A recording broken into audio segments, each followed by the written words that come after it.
dans une réalité qui refuse de comprendre et engendre souvent le déni. Le roi démon refusa mais d'ignorer la vérité qui se trouvait devant lui, où il se tenait abasourdi par l'incapacité de ces flammes noires, dont il s'était longtemps vanté, à égratigner les héros. Je me demande amèrement comment la lame du héros a réussi à percer ses écailles dures et à s'installer au plus profond de son cœur. Il ne pouvait pas comprendre ce qui se passait, car il se considérait comme supérieur à tout le monde, lui qui est entré au sommet de l'académie du roi démon et a obtenu son diplôme en tant qu'étudiant exemplaire. Il s'était consacré à l'étude du standard du roi démon, cette théorie fondamentale établie par le premier empereur, avec une profondeur et une sincérité surpassant quiconque. Il a appliqué les règles à la lettre, construisant la tour et kidnappant les princesses comme l'exige la norme, puis nourrir les héros venus les sauver, croyant que leur colère et leur chagrin étaient le festin ultime pour un roi démon, et que les tuer tôt était un gaspillage. Les étalons lui apprenaient à les engraisser avant de les dévorer, car plus le héros est fort, plus le repas est délicieux. Et il a suivi cette approche avec un dévouement absolu, estimant que la domination mondiale n'était qu'une question de temps. Et après avoir absorbé les émotions de colère et de chagrin d'innombrables êtres, il est devenu un roi démon d'une puissance inégalée. Ainsi, allongé dans la terre couverte de sang, il a crié, s'interrogeant de cette manière humiliante sur la raison de sa fin. Ses yeux se remplirent de confusion et de choc face à cette défaite illogique. Le héros le regarda avec dégoût, le décrivant ainsi que le reste des démons comme des déchets identiques, expliquant sarcastiquement que les démons ont créé cette situation eux-mêmes mais semblent toujours choqués par le résultat, une question pour laquelle il ne trouve aucune explication. Et lorsque le roi démon dénonça son discours, le héros lui révéla que le enlèvement de la célèbre princesse n'était qu'un signal reconnu pour déclencher l'activité du roi démon et une invitation à l'arrêter. Le héros s'est moqué de la stupidité de l'idée de tuer le roi humain, expliquant que cela plongerait le royaume dans le chaos. Car si le roi était kidnappé, les avides du trône déclencheraient une guerre civile. Et ainsi la colère humaine ne serait pas dirigée vers le roi démon, ce qui signifie qu'il n'évoluerait pas ou n'augmenterait pas en force, ce qui contredit les enseignements de l'étendard qu'il sanctifie. Le héros ajouta, moqueur et reconnaissant à la fois, que si les héros ne vont pas voir les démons dans la tour, les démons envoient des monstres dans les villages, ce qui aide les héros à s'entraîner sérieusement. Mais cela devient bien mieux en arrivant à la tour, car le premier étage est toujours rempli de faibles, ce qui en fait un endroit idéal pour améliorer et affiner les compétences actuelles. Le roi démon se souvenait avec regret de la façon dont il faisait attention à ne pas tuer les héros à mi-chemin pour récolter plus d'énergie. Croire cela, c'était ce que lui dictait la norme. Le héros a retiré son épée du corps du roi démon, et le roi démon a crié sous l'intensité de la douleur. Ici, le héros l'a confronté à la dure vérité. Lorsque la tour devient vieille et ennuyeuse, il tue simplement le roi démon.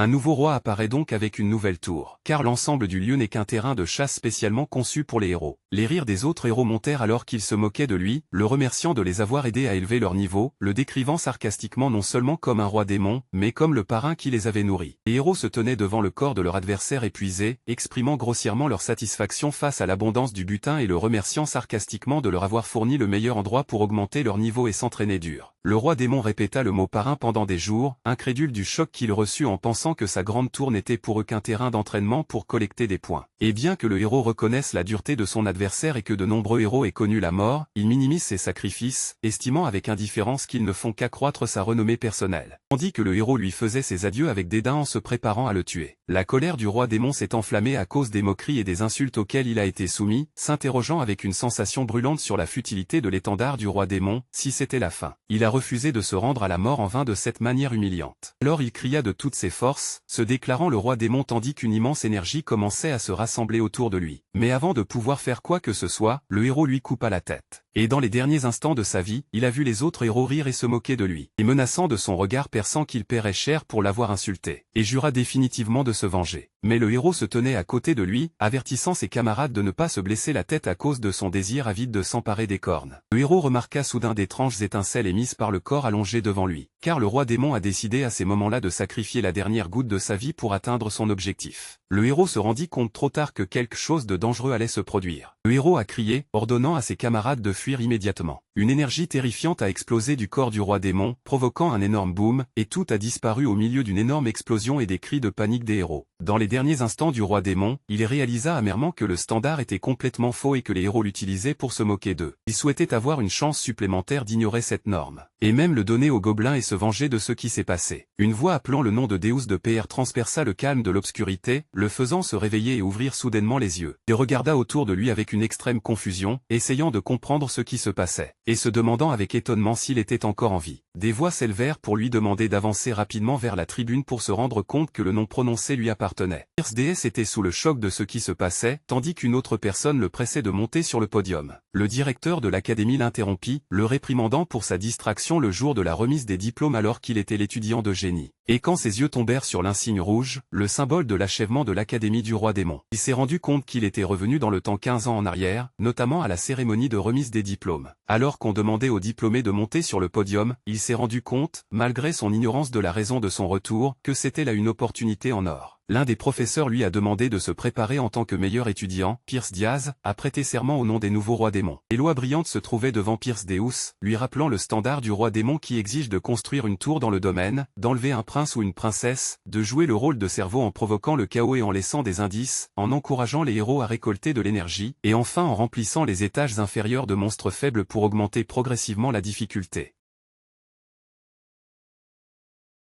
Il les regardait avec dégoût pour ces normes qu'il avait auparavant mémorisées par cœur jusqu'à en être nauséeux, et a consacré toute sa vie à adhérer à leurs principes avec une extrême précision. Nous ne sommes plus à ses yeux que des déchets qui l'ont conduit à sa perte et l'ont transformé en une simple marionnette manipulée par des héros. Au milieu de la cérémonie de remise des diplômes, il s'est interrogé sur l'intérêt de jurer devant tout le monde de suivre ces règles pour le reste de sa vie, tout en connaissant leurs résultats catastrophiques. Il ressentait une rage immense à la simple pensée qu'il lui demanderait de nouveau de respecter ces lois. Son silence n'a pas duré longtemps, comme l'a appelé le fonctionnaire, lui demandant de s'avancer pour réciter le grand étendard en tant que premier de sa classe. Et PR a interrompu les attentes avec sa réponse choquante et celle de Kurt lorsqu'il a annoncé son refus total. Un état de confusion et d'étonnement régnait parmi ses confrères diplômés qui ne comprenaient pas ce qui se passait. Il ne s'est pas arrêté à refuser, mais a crié en déclarant qu'il ne pouvait pas prêter un serment aussi ridicule, décrivant le respect de la norme comme l'acte le plus stupide et le plus dégénéré que l'on puisse faire. Il a confirmé haut et fort devant tout le monde que ces lois ne sont que des ordures, ce qui a accru l'intensité de la situation. Le choc et l'horreur dominaient les visages des démons et des étudiants présents à cette audace sans précédent. Ce fut le moment décisif où le plus grand brillant académique est devenu ce qu'ils décrivent comme le fou du siècle. L'archiduc Arcambre Blaranf baissa la main avec colère, le menaçant d'une exécution immédiate sur le champ pour son audace à insulter les normes sacrées du roi démon. Mais il a reconsidéré sa tentative de contenir la situation et a donc décidé de lui accorder une dernière chance compte tenu de son passé exemplaire, de son comportement et de son immense talent indéniable. Il lui a donné le choix entre retirer ses paroles imprudentes et s'excuser auprès du monde démoniaque en général, ou faire face à la punition d'affectation au air de la région. La salle bourdonnait de chuchotements anxieux à propos d'Aaron, cette dimension considérée comme le cimetière des rois démons, et une condamnation à mort certaine où ils y meurent par dizaines.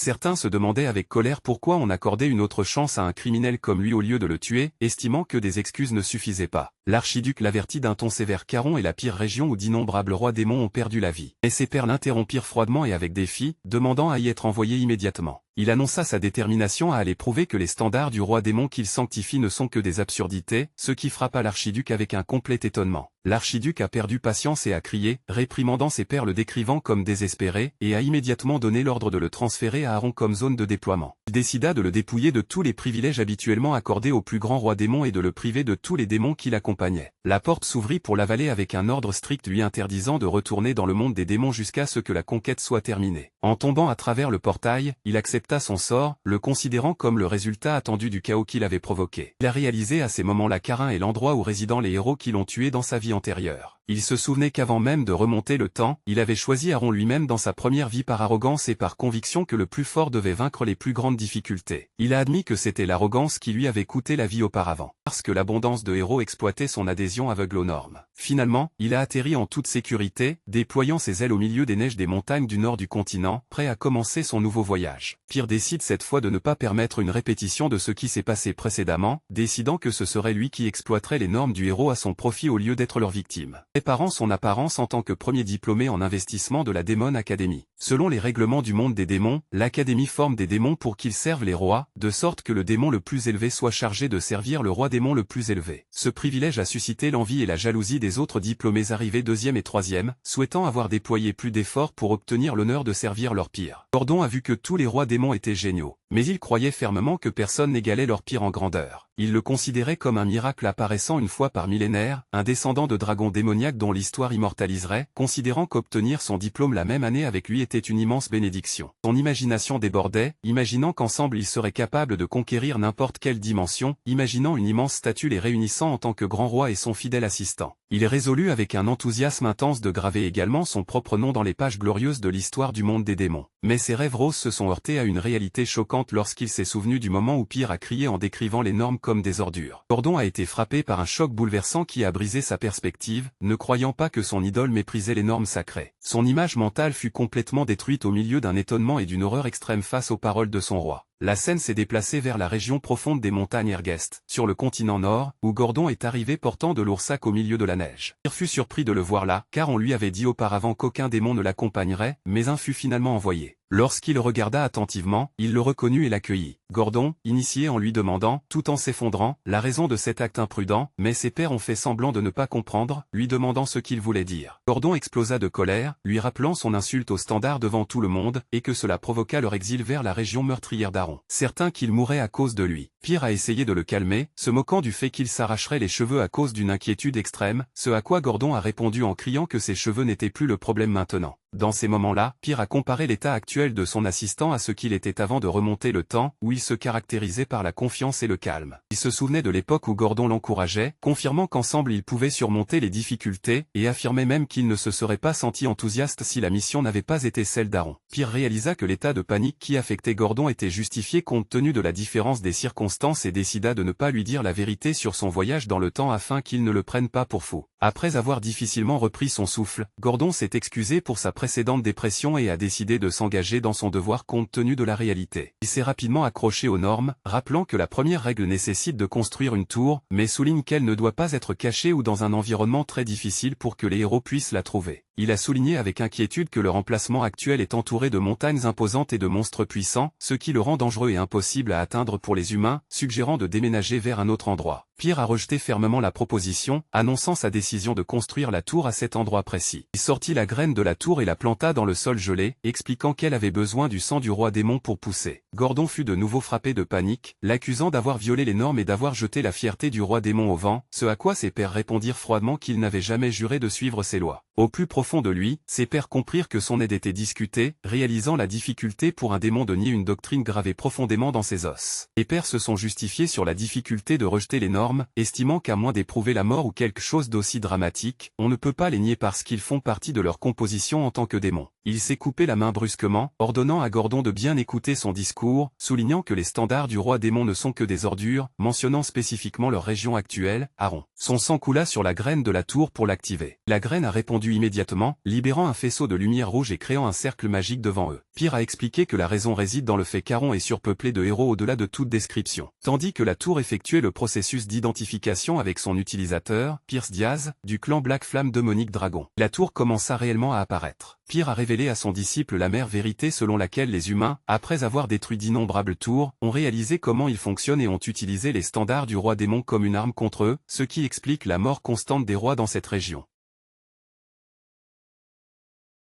Devant la stupéfaction de Gordon, Pyr se moqua, disant qu'ils devraient être nommés héros standards, car ils ne servent plus les démons. L'invocation de la tour imposante au milieu de la neige était terminée. Et tous deux se tenaient devant lui, contemplant son immensité. Pyr a invité son assistant à entrer, seulement pour trouver le premier étage complètement vide. Gordon remarqua avec regret qu'une tour normale devrait contenir des structures et des monstres complexes, mais cette tour est vide et sans aucune caractéristique, comme si elle était conçue pour un roi démon dépourvu de privilèges. La situation se prolonge jusqu'au 5e étage où se trouve la chambre du roi, également vide. Gordon a accepté la réalité concernant la tour déjà construite, mais a insisté sur la nécessité de suivre au moins la deuxième règle des normes. Il a rappelé à ses pairs cette règle qui impose d'enlever un prince ou une princesse, préférant se rapprocher du trône pour s'assurer d'obtenir une plus grande énergie démoniaque. Il demanda la permission de donner des conseils, ce que le roi accepta. Puis il montra une carte indiquant que le royaume de Corson est le plus proche des monts Irgust. Il suggéra avec enthousiasme de kidnapper successivement la princesse ayant le rang le plus élevé pour absorber la colère et le chagrin du royaume et grandir rapidement. Il l'interrompit, acceptant l'idée de l'enlèvement malgré les doutes de Gordon, mais il indiqua la présence d'une princesse spécifique sur laquelle il avait les yeux rivés. Gordon s'est enthousiasmé et a proposé son aide dans la mission, mais Pyr lui a ordonné de rester pour garder la tour sous prétexte que les rois et les habitants ne devaient pas rester vides. Gordon poussa un soupir de soulagement, croyant que son maître était revenu à la raison et que ses actions précédentes n'étaient que du stress résultant de l'obtention de son diplôme, donnant l'espoir de régler la situation. Et lorsque l'assistant a demandé l'identité de la cible, Pyr le choqua en choisissant le royaume d'Ildorin, la nation située à l'extrême sud et le point le plus éloigné possible de la tour. Les poires volèrent vers une fenêtre lointaine du château, identifiant sa cible comme la 13e princesse, celle avec la moins de présence et la plus faible influence parmi toutes. il a fait irruption dans sa chambre en annonçant son arrivée pour l'emmener. Ce qui a fait crier Gordon à l'autre bout du fil que ce choix est exactement à l'opposé des standards. Pendant ce temps, la princesse le regardait avec étonnement, s'interrogeant sur son identité. Pierre a pris d'assaut la chambre de la princesse, annonçant froidement qu'il était le roi démon et était venu la kidnapper, mais elle l'a reçu avec un léger rire qui semblait étrange dans une telle situation. Au lieu de craindre, elle lui a demandé avec audace et défiance s'il avait confiance en sa capacité à la gérer, ce qui a suscité son étonnement. Pierre trouva sa question étrange, se demandant si elle pensait que les rois démons étaient une blague, et lui répondit avec une confiance absolue qu'il le pouvait bien sûr en tant que roi démon. Ici, la princesse le surprit par sa reddition immédiate, disant qu'elle lui permettrait de la prendre, ce qui le frappa de choc et d'étonnement. Pierre a douté de son calme suspect et lui a posé des questions sur le plan qu'elle préparait, ce à quoi elle a répondu qu'elle s'était toujours attendue à ce que cela se produise un jour en tant que princesse. Il a mis en garde contre toute tentative de le tromper, confirmant qu'il ne serait pas indulgent et ne lui permettrait pas de le piéger car il se trouve également dans une situation désespérée. La princesse niait l'existence d'un quelconque complot, se demandant logiquement comment elle pouvait tendre un piège alors qu'elle ignorait sa venue aujourd'hui. Pierre reconnut la validité de sa logique, mais ne parvint pas à se débarrasser d'un étrange sentiment de malaise. La princesse coupa le fil de ses pensées en l'invitant à partir, lui tendant la main. Il la porta et retourna à sa tour dans les montagnes Irgustes. Dès son arrivée, Gordon le reçut avec empressement et tension. Pierre a ordonné que la princesse soit mise dans un coin au 4e étage au lieu de la prison, justifiant cela par son manque de résistance et sa volonté de lui accorder une certaine indulgence. Gordon a accepté puis a demandé à parler d'un sujet important. La scène s'est déplacée au 4e étage où la princesse est restée seule. Elle s'assit sur le sol dur et froid, se murmurant qu'elle avait véritablement été kidnappée. Elle commença à contempler la pièce vide, notant l'absence d'oreiller, de couverture et de domestique, et le manque de beaux jardins et de tous les aspects du luxe auquel elle était habituée dans le royaume. Malgré toutes ces privations, elle marmonna avec un sourire mystérieux que la situation n'était pas trop mauvaise. Pendant ce temps, Gordon montra à son maître une invitation arrivant de la tour des monstres. Il a expliqué qu'il s'agissait d'une fête de bienvenue pour le nouveau roi démon, mais ses pairs se sont moqués de l'idée, la considérant comme une tentative pathétique de le harceler et d'exercer son pouvoir sur lui. Il a ajouté que la fierté des rois démons les empêche généralement de coopérer, mais que les conditions difficiles et sans précédent d'Aaron les ont forcés à abandonner cette fierté et à travailler ensemble. Pierre a décidé d'accepter l'invitation, admettant qu'il les avait ignorés auparavant, pensant qu'ils étaient faibles, mais il voit maintenant la nécessité de communiquer avec eux. Les poires arrivèrent à la tour imposante des monstres au milieu de la forêt. Là, il fut reçu par Draxon, le roi démon des monstres qui règne sur les lieux depuis 70 ans, assis sur son trône dévorant farouchement la viande. Draxin lui a demandé avec dédain s'il était le nouveau roi qui se moquait des traditions, le décrivant comme peu impressionnant. Pierre a répondu froidement en lui demandant s'il voulait un combat, lui demandant d'indiquer la raison de l'invitation. Draxon rit sarcastiquement et révéla que l'archiduc Arcane était celui qui lui avait chargé de le surveiller. Pierre a répondu par une insulte directe à l'archiduc, le décrivant comme un vieux vampire ennuyeux et se moquant du fait que son exil auprès d'Aaron n'était pas suffisant pour le rendre heureux. Draxen se mit en colère face à cette audace en s'adressant à l'archiduc. Dans un geste soudain et provocateur, il lança un morceau de viande à ses pairs, lui ordonnant de le lécher. Draxon a menacé de lui pardonner son impolitesse s'il léchait le morceau de viande. Mais Pierre a ignoré sa menace avec une question rhétorique, demandant si Draxin ne connaissait vraiment pas la raison de sa présence ici. Draxin a expliqué avec arrogance qu'il connaissait la raison, qui est la moquerie de Pierre envers les traditions sacrées du roi démon.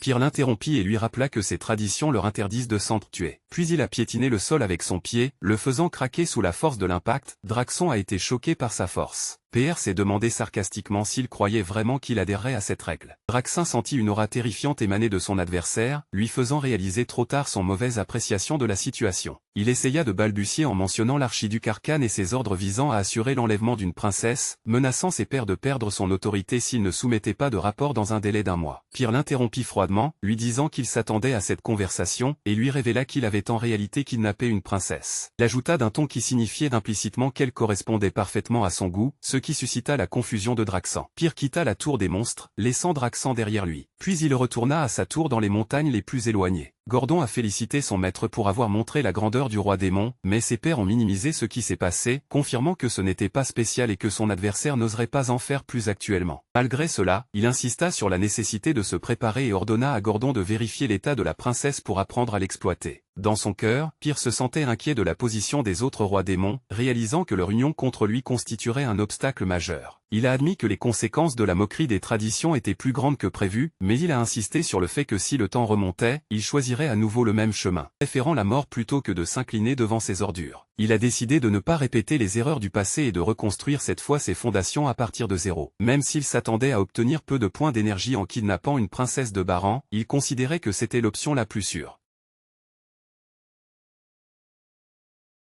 Mais il fut soudain choqué lorsqu'il vérifia ses points et les trouva dépassant 13 000 points, ce qui suscita son extrême étonnement. Sa réflexion fut interrompue par l'arrivée d'un message vidéo de la Tour des Monstres, le faisant s'interroger sur son contenu. Draxin est apparu dans la vidéo félicitant Pyr en tant que nouveau roi démon, exprimant son désir d'offrir un cadeau en signe de bonne volonté malgré leur mauvaise première rencontre. Draxin a admis que les réalisations de PR dans Aron ne sont pas faciles, montrant son admiration et se demandant si sa moquerie des traditions n'était qu'une couverture pour quelque chose de plus grand. Pyr sentait que quelque chose n'allait pas. Soudain, Gordon a pris d'assaut la pièce, terrifié, criant qu'il y avait un grave problème au 4e étage. Les poires s'y précipitèrent pour découvrir une scène incroyable, le sol vide et froid s'était transformé en un jardin luxuriant plein de fleurs et de papillons. L'état de la tour montrait qu'un processus de naturalisation était en cours au 4e étage. Au milieu de ce jardin magique, la princesse se tenait entourée d'esprits élémentaires, faisant comprendre à ses pairs qu'elle avait créé un écosystème complet à l'intérieur d'une tour magique. Il réalisa que cet exploit ne pouvait être réalisé que par quelqu'un maîtrisant les 4 éléments, et se souvint qu'il n'y avait qu'un seul élémentaliste spirituel sur le continent capable de cela. Il l'a confrontée au fait qu'elle n'est pas la 13e princesse comme il le pensait, ce à quoi elle a répondu avec un sourire qu'elle s'attendait à ce qu'il la confonde avec Helena. PR lui a demandé avec étonnement sa véritable identité. Elle révéla son nom Ernon Hilderan, déclarant fièrement qu'elle est la première princesse du royaume d'Hilderan. Et dans le royaume, la nouvelle choquante se répandit selon laquelle la première princesse avait été kidnappée par le roi démon. Dans le royaume d'Hilderan, le roi s'est mis en colère en hurlant, menaçant quiconque oserait kidnapper sa chère princesse, Aéronon. Il ordonna de rassembler immédiatement les héros les plus forts et toute l'armée pour la récupérer et couper la tête du roi démon insensé. Au milieu de ce chaos, la princesse est revenue pour rappeler à ses pairs sa question précédente de savoir s'il pouvait la gérer, confirmant que c'était la raison de sa question. PRS expliqua qu'il n'était pas trompé par son apparence, car il avait entendu parler de l'existence d'une sorcière élémentaire de génie pleine de mana, et il était impossible de ne pas la détecter, se demandant curieusement comment elle lui cachait cette immense énergie. La princesse a révélé une bague à sa main, expliquant qu'il s'agit d'un héritage royal qui peut cacher du mana. La princesse a demandé à ses pairs s'il avait l'intention de la rendre après avoir découvert sa véritable identité. Mais il rejeta complètement l'idée, estimant que le retour de la princesse ferait de lui la risée et qu'aucun royaume ne le craindrait, ce qui rendrait difficile la collecte d'énergie démoniaque. Il a décidé de la garder coûte que coûte. Soudain, le système a détecté une immense colère dirigée contre lui, entraînant une augmentation folle de ses points d'énergie démoniaque jusqu'à dépasser les 19 000 points. Pyr réalisa que le royaume l'avait identifié comme le ravisseur et que la situation ne changerait pas, qu'elle soit la première ou la 13e princesse. Pyr a confirmé à la princesse qu'elle était toujours son otage. Dans le royaume, le roi donna des ordres décisifs pour tuer le roi démon et récupérer la princesse. Mais les conseillers furent confrontés à un dilemme car ils ne connaissaient pas encore l'identité du roi démon responsable, ils envoyèrent donc des patrouilles de reconnaissance et demandèrent au roi d'attendre. Le roi leur a explosé de colère au visage, les réprimandant pour n'avoir rien fait pendant que sa fille était kidnappée, et leur a ordonné de se dépêcher et de découvrir l'agresseur. L'un des conseillers a rappelé au roi le récent enlèvement du prince d'un pays voisin par le roi démon de la luxure. Et comment cela a attiré sur lui la colère de tous et a conduit à son assassinat par les héros. Il s'interrogeait avec confusion sur la raison de l'apparition d'un autre roi démon osant kidnapper sa princesse, malgré cet exemple vivant, considérant l'affaire extrêmement étrange.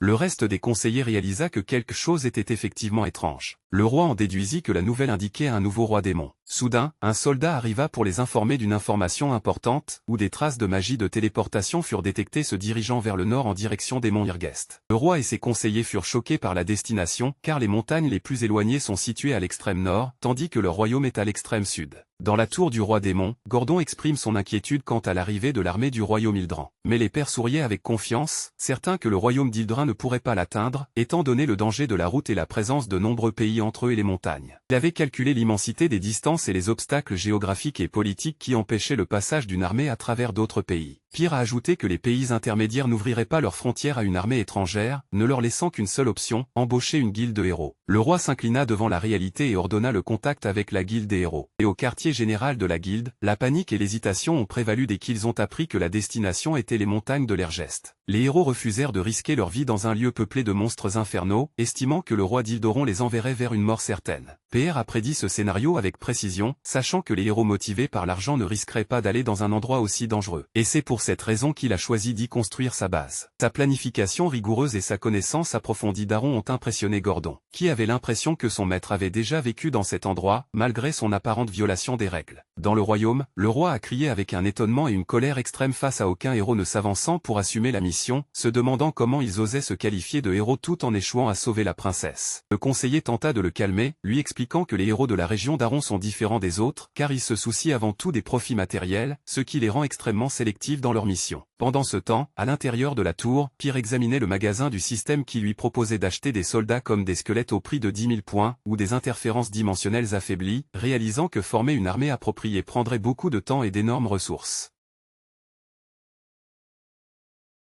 Il s'assit sur son trône, réfléchissant sérieusement, réalisant que son énergie démoniaque actuelle était absolument insuffisante pour affronter toute une armée de héros. Il se souvenait de l'ancienne peur qu'il connaissait bien dans sa vie antérieure. Pour surmonter cet obstacle, il a ordonné à Gordon de contacter Draxon immédiatement, lui annonçant son intention de vendre de l'énergie démoniaque contre de l'argent humain. Gordon a été frappé par un choc immense, criant d'étonnement et d'incrédulité à cette idée. Il essaya d'objecter, expliquant que l'énergie démoniaque est la monnaie des rêves qui leur permet de transcender les limites de leur race, les caractéristiques des tours ouvertes et d'invoquer des monstres. Alors, comment pourrait-il l'échanger contre de l'argent humain bon marché?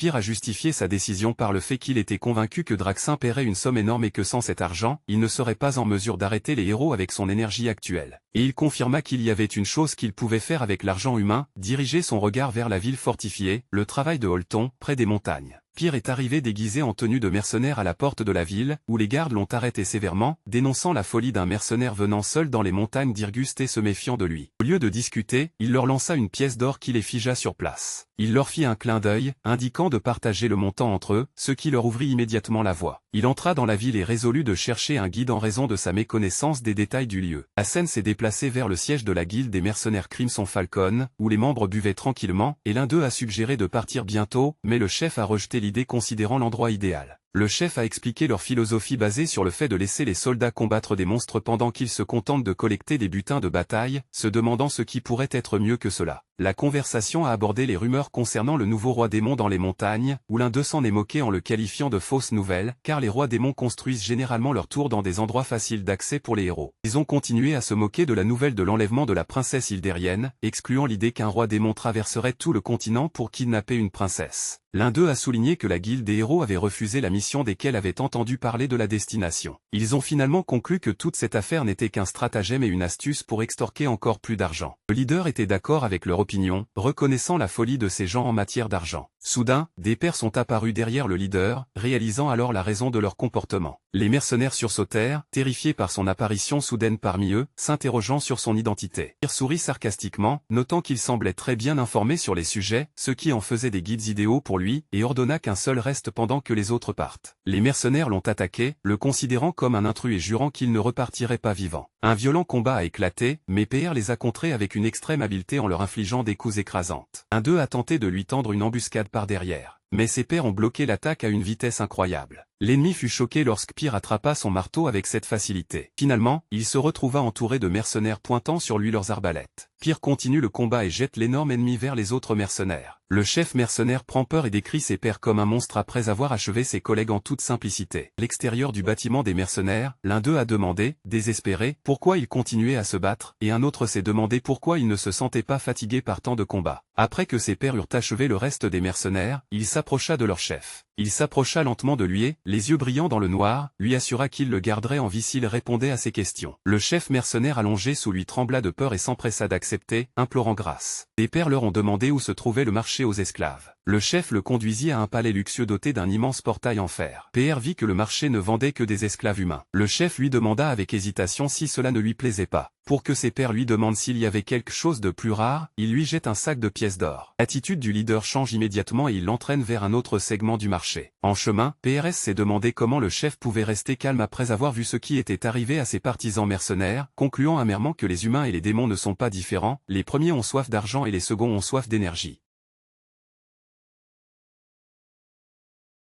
Ils arrivèrent au cachot souterrain où le chef leur montra le chemin. Pyr s'est rappelé quand Gordon lui a demandé ce qu'il avait l'intention de faire avec l'argent humain, alors Pyr lui a répondu qu'il achèterait des esclaves. Il a défini précisément son objectif, que d'autres races soient capturées par les humains. Il expliqua qu'il recherchait spécifiquement un elfe connu pour son intégrité, pour l'utiliser comme un espion semant le chaos parmi les rangs des héros. Pendant ce temps, le héros Elendkarji arriva au royaume, où le roi le reçut chaleureusement, lui exprimant sa confiance dans le héros acceptant la mission. Hyland a confirmé son acceptation, s'engageant à sauver la princesse, et à porter la tête du roi démon au nom de la justice. De retour au marché aux esclaves, le marchand a demandé à Pyr quel genre d'esclave il voulait, alors Pyr a pointé du doigt un elfe détenu et a dit qu'il l'achèterait, indiquant que le mercenaire en paierait le prix. Le mercenaire a été choqué et a protesté.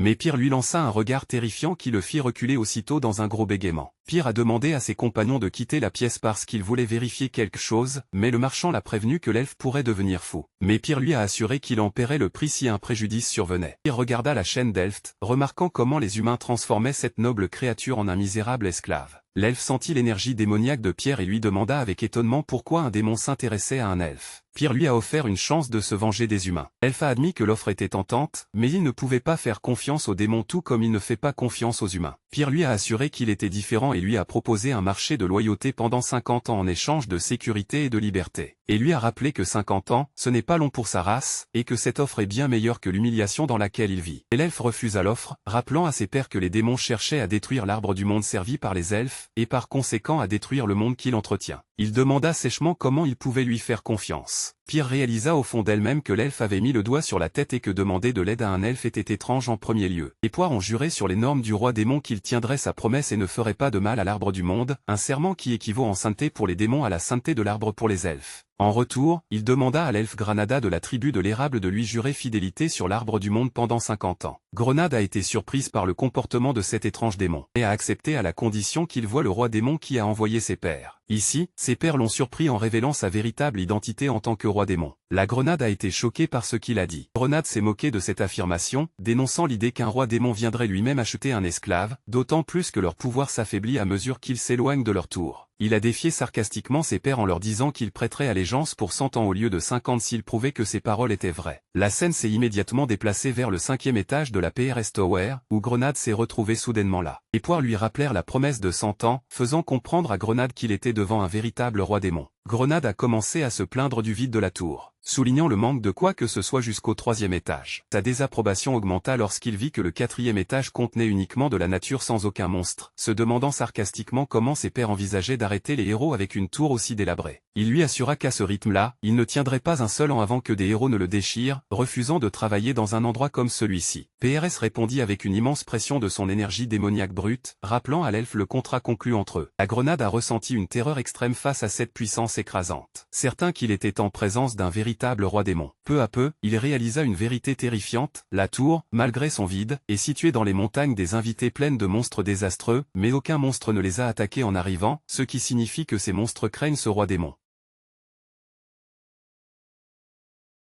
Grenade s'est incliné devant la réalité et a prêté serment de loyauté au nom du grand arbre du monde, s'engageant à servir pendant 100 ans. Au fond, il espérait se venger grâce à un plan maléfique que le roi lui assignerait. Mais PR l'a choqué avec sa première demande et lui a demandé de lui préparer un repas. Elf resta abasourdi et ne comprit pas ce qui se passait. Tout en coupant des légumes dans la cuisine, il se demandait avec confusion pourquoi il faisait ce ménage au lieu de participer à un plan maléfique. La princesse Ernan le rejoignit et lui proposa son aide avec enthousiasme, augmentant ainsi la confusion des elfes sur ce qui se passait dans cet endroit. Tout le monde se dirigea vers la salle à manger du 5e étage, où ils s'assirent autour d'une table copieuse. Grenade a interrogé son maître avec hésitation sur l'identité de la jeune fille. Pour que ses pairs lui révèlent quelle est la première princesse, Aéronon Hilderan. Grenade a été frappé par un autre choc, criant follement au visage de son maître pour avoir kidnappé la princesse héritière. Il recommença à remettre en question l'utilité de la tour vide contre la prochaine attaque du héros. Mais ses pairs s'en fichaient et lui ordonnèrent de s'asseoir et de manger. Expliquant que c'est la vraie raison de son achat, ses compétences culinaires sont excellentes. La princesse était également assise en souriant pendant que l'elfe se noyait dans une confusion totale face à cette situation surréaliste. En fin de compte, les pairs d'Elf Winderdif avaient l'intention de lui faire combattre les héros du 4e étage, mais leurs pairs ont nié cela, confirmant que si les héros y atteignaient, le jeu serait déjà terminé car ils auraient traversé les montagnes de l'Ergeste.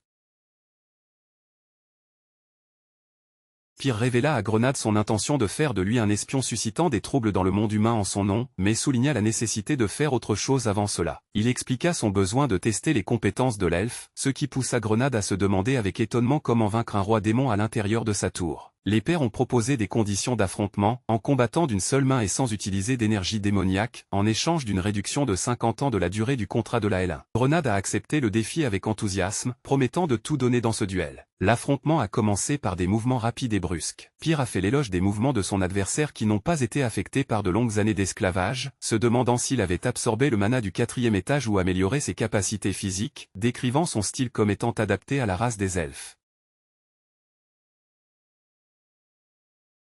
Grenade a répondu avec une puissante attaque magique, confirmant que ses capacités dépassent celles d'un elfe normal et mettant en garde ses pairs contre l'erreur de choisir l'adversaire en place. L'elfe a réussi à lier le pied de PR avec des racines de plantes magiques. Il y voyait une occasion en or de récupérer ses 50 ans, considérant les défenses de son adversaire complètement exposées. Il a dirigé une grève de confiance directe envers ses pairs. Mais il fut soudainement choqué par l'aura de puissance terrifiante et se souvint avec horreur de qui il faisait face. PR lui a assuré qu'il tiendrait sa promesse de ne pas utiliser d'énergie démoniaque et qu'il contrôlerait son pouvoir pour éviter de le tuer. Grenade a tenté de l'arrêter, paniqué, mais PRS a délivré un puissant coup de poing qui a mis fin à l'affrontement. La scène s'est déplacée vers la ville de Hortonwalk, où se trouve le quartier général des mercenaires Crimson Falcon. Les mercenaires ont cette fois accueilli très chaleureusement leur père, exprimant leur honneur de le revoir. Il a proposé de louer leur service pour 1 an, alors le chef a accepté immédiatement en posant des questions sur le budget, tandis qu'un membre marmonnait avec indignation que leur chef se moquait de la personne qui les avait tabassés. Des poires, à travers un lourd sac rempli d'or en guise d'acompte. Les mercenaires lui déclarèrent leur loyauté éternelle, affirmant que la loyauté était leur trait de caractère, tandis que leur chef envisageait sérieusement de les remplacer par une autre escouade à l'avenir. Il leur a ordonné d'inclure dans leur équipe l'homme qui l'accompagnait, expliquant qu'il transmettrait désormais ses ordres, ce qui a d'abord fait hésiter les mercenaires. Granada s'avança et se présenta. Des signes de misère et des pleurs apparaissaient sur les visages des mercenaires. Alors qu'ils embrassaient Grenade, après avoir remarqué son visage brisé, résultat des coups de ses pairs, ce qui leur fit ressentir une affinité avec lui après avoir subi le même sort. Pyr s'est dit que ces mercenaires, malgré leur apparence moyenne, sont des professionnels travaillant dans la région la plus urgente et qu'ils ne peuvent pas être facilement remplacés. Et que le seul héros qui a accepté la demande du royaume d'Ilderan est l'héroïne Hélène Cargille, qui a vaincu le roi démon de la luxure. Les pairs considèrent les mercenaires comme leur nouveau chef. Les pairs révèlent le premier. Mission. Qui enquête sur l'affaire du héros, Highland Cargille, employé par le royaume d'Ilderan. Les mercenaires répondirent avec enthousiasme et sérieux, déclarant leur obéissance aux ordres. Pyr retourna à sa tour, réfléchissant à la prochaine étape après avoir laissé l'affaire des héros à Grenade. Il décida que le moment était venu d'accroître son pouvoir personnel. Étant donné qu'il a vendu tous les points d'énergie démoniaque habituellement utilisés pour améliorer la tour ou le roi, sa seule option restante pour augmenter la puissance est un autre moyen. Son choix s'est porté sur la fleur de l'âme, un cristal de mana qui germe après avoir absorbé l'énergie de la nature et confère à son mangeur un immense pouvoir. Pyr pensa que les montagnes les plus éloignées, en raison des violentes tempêtes de mana et des monstres puissants, leur nature restait vierge, intacte par les mains humaines. Faire en sorte que les fleurs d'âme absorbent le mana de la nature pendant de longues années et deviennent extrêmement pures. Il considérait l'endroit comme un trésor enfoui pour ces fleurs. Et bien que moins efficace que l'énergie démoniaque, c'est mieux que rien, décidé d'aller les chercher. Gordon l'a averti du danger de partir sans préparation, comparant cela à la recherche d'une aiguille dans une botte de foin, et lui rappelant que les monstres l'attaqueraient dès qu'ils en verraient l'occasion. Pyr a répondu avec confiance qu'il pouvait gérer les monstres facilement, mais a reconnu la difficulté de trouver les fleurs comme Gordon l'a mentionné, à moins de posséder un excellent détecteur de mana. Leur conversation fut interrompue par un léger coup à la porte. La princesse Arnon passa la tête avec une jolie créature visqueuse bleue sur la tête, demandant si elles étaient occupées. Pyr et Gordon furent surpris de la voir. La princesse sortit joyeusement en courant et en jouant avec les esprits élémentaires qui remplissaient les lieux, et semblait très appréciée. La princesse a exprimé son extrême enthousiasme, admettant qu'elle s'était ennuyée récemment, et a rappelé à ses pairs sa promesse de lui permettre de décorer le 4e étage à sa guise. Pyr resta étonné de la regarder, qu'elle avait déjà décoré l'endroit à son goût, se demandant jusqu'où elle irait avec ça, et que sa simple pensée de décorer la tour d'un roi démon était une affaire folle en soi. La princesse se tourna vers lui avec un sourire timide, admettant qu'elle ne s'attendait pas à être autorisée à quitter la tour, mais elle était heureuse d'être venue vérifier. Pyr la porta soudainement dans ses bras, lui demandant de la tenir fermement et la fit sortir de la tour avant qu'elle ne comprenne ce qui se passait. Il a décollé avec elle volant dans le ciel à grande vitesse. La princesse regardait le monde d'en haut avec de grands yeux étonnés, admettant qu'elle n'avait pas remarqué la beauté du paysage parce qu'elle avait été kidnappée dans le noir. La vue du lever du soleil et des nuages l'a éblouie, et elle a marmonné un étonnement quant à l'immensité du monde. Elle se souvenait de sa vie monotone au palais, où chaque jour était une répétition du précédent due à la formation magique et à l'étude des règles, croyant qu'elle passerait toute sa vie ainsi jusqu'à sa mort. Elle a dit à Pyr qu'elle était peut-être la seule personne à avoir survolé les montagnes Irgast. Pyr ne se souciait pas de l'information, mais dirigeait son attention sur la tâche qui lui était demandée. La princesse lui demanda de l'appeler par son prénom Hernan, car ils passeraient beaucoup de temps ensemble. Pierre a accepté mais l'a réprimandé pour avoir oublié sa position, menaçant de la transférer dans la prison souterraine si elle n'utilisait pas son esprit pour trouver les fleurs de l'âme.